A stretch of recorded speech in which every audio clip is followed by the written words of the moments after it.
ചേച്ചിയുടെ കൂടെ കളിക്കാൻ ഓടടാ. വാവ മിണ്ടുന്നതാ.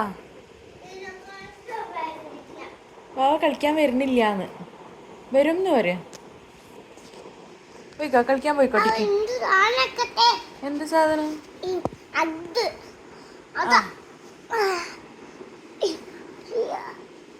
ടിക്കും മിണ്ടുന്നില്ല. വാവ കളിക്കാൻ പോണില്ലാന്ന്.